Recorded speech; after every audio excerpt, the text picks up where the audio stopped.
That's a question that if you're watching this right now has perhaps been bothering you for a while now, and you need answers, right? You're in luck, because that's exactly what we'll be delivering in this video as we delve real deep into some generally known facts about the CX-70, but from an angle that could change everything for you, an angle that could affect your purchase decision. Let's dive right into it. So to start things off, what exactly should you expect if you get the CX-70? Well, to cut the story short, it's basically the same as the CX-90, only with a 5-seat capacity. Well, technically, that's not entirely true in itself. What do I mean? Let me explain. If you are someone whose love for family-sized vehicles is really strong, you once had a big family and so went with the CX-90 when it came, sporting a 7-passenger capacity. However, let's say your family is 2 to 3 people less now as a result of growing up adventures from the young adults and probably school, then the CX-70 was made specially for you. This, of course, comes with the condition that you, although having less people to transport, want the same feel as that of a full-fledged family vehicle. Maybe a bit of that space and such as well. Because if that's you, that's exactly who the CX-70 targets as it debuts into the auto market. Unlike the Honda's Passport, which followed a similar path but differ primarily in the size it comes in, the CX-70 from Mazda has made no such approaches. This might be considered a benefit for those who, like I mentioned earlier, are attracted to size of their vehicles. But if your taste is for more compact vehicles, don't wait for this car because, like its predecessor, it is going to remain exactly the same in the size. Perhaps a bonus, though, might be that since the car no longer features the familiar third-row seats we see on the CX-90, there is more than enough legroom and headspace at the back for second-row passengers. And the cargo area is further boosted with add-ons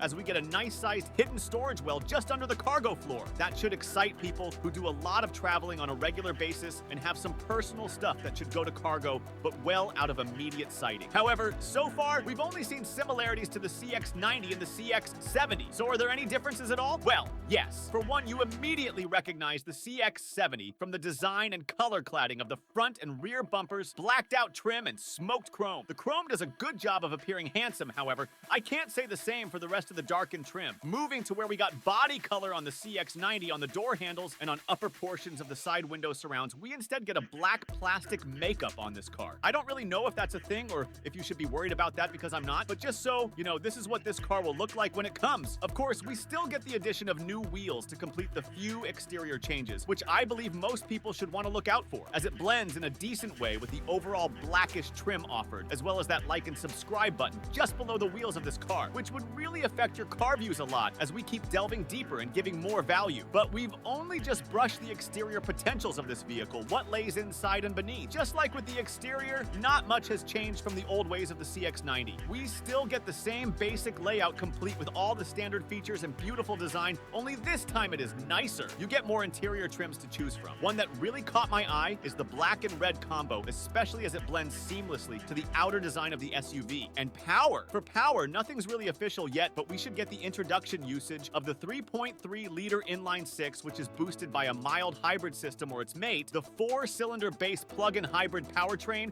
which will go on to boast a 2.5-liter inline-4 coming along with an electric motor and a 17.8 kilowatt-hour battery. Now, this shouldn't experience any changes from the feel and what we had on the CX-90, but if any changes are to come, we expect some really minor ones. Perhaps because of the lighter nature of the CX-70 as compared to its predecessor, we could see slight increase in lap times. But whatever's the case, we know the most performance will come from the hybrid powertrain, which as it may be, happens to boast 323 horsepower and a 0 to 60 miles per hour lap time record of 6.2 seconds, which is a personal best for the car as opposed to contemporary powertrains offering of 6.5 seconds in the same conditions. This too is what we already had come on the CX-90. The only thing engine related which is not really clear at this point is the fact of whether Mazda will still settle for the offering of the 340 and 280 horsepower variants of the 3.3-liter engine. But whatever's the case, it is clear that this car at the powertrain section is experiencing little to no changes from its predecessor. So if you own a CX-90, do you think this car, which is basically the same size, same powertrain, a real definition of rollover of the CX-90, but without third-row seats and some out-of-the-box colors is worth it? Or is it just the CX-90 that should have been, but that instead came as exactly what it came as last year, the CX-90? Would you be perfectly fine searching for a 7-seat sized parking space, only this time for a 5-seater? Can you overlook the fact that good as this car may drive, it only copies from its predecessor? Notwithstanding though, we still want to cover everything to help you make an informed decision. So that basically moves us to how this car could be priced. Actually, official pricing by Mazda for this vehicle is still yet to be made public. But if we are to take a guess, making the car, which is a mere rollover, get a completely different model name suggests the premium path this car could walk. However, the plastic cladding dominant in the exterior areas could also translate to a lower MSRP. Some sources, however, have narrowed it down to a more relatable price range of $45,000 to $61,000 for the top trim. This, of course, is just an educated guess, but really I think the pricing could play a major role as a deciding factor for the acquisition of this car. But right now,